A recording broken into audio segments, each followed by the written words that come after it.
Good morning, student. Today we will learn chapter 11, Force and Pressure.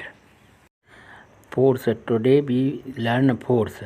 Force is any push, pull, kick, slide, lift, throw, catch, movement or indicate that applied force. The effect of force. So force can change speed of the object. Force can change direction of the object, and force can change shape of the object. Types of force. So force we can divide in two parts. First, contact force. Second, non-contact force. In contact force, force that acts by direct or indirect contact, that is called contact force. For example, muscular force. Muscular force acts by the muscles, or we pull the anything by our hand, so it is comes in muscular force. Second is mechanical force, acted by machine are called mechanical force. So when we use any machine, so that force is called mechanical force. Fourth force is fractional force. This is acted by the opposite of motion or fraction. It is called fractional force.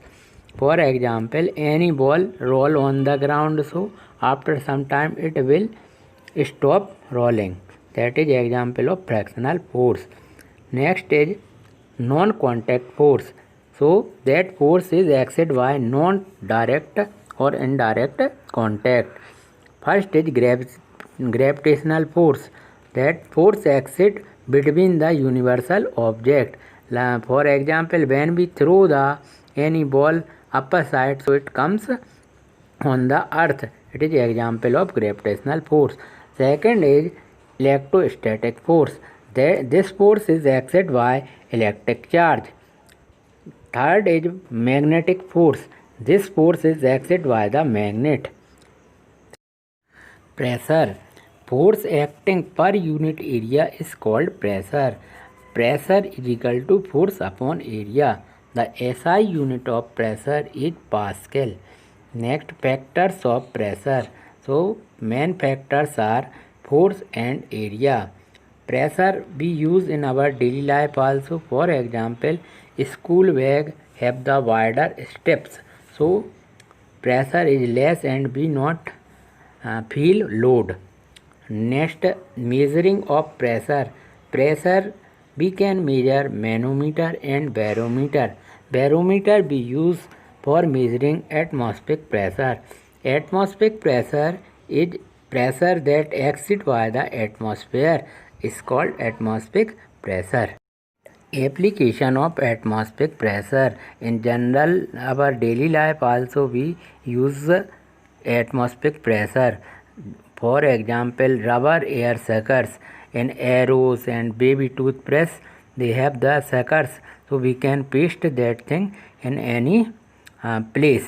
Second, parachute also we are using, so it is also based on atmospheric pressure working. Straw, when we drink any soft drink, so we use straw, that is also working atmospheric pressure. When we take a disposal and do the same height one hole, so all holes same speed water comes. You can see in the activity also, see the all water comes in the same speed. Now we take another disposal and doing the holes in the heightly. So upper side holes follow the less speed of water, and downside holes high speed water comes. You can see in this activity also.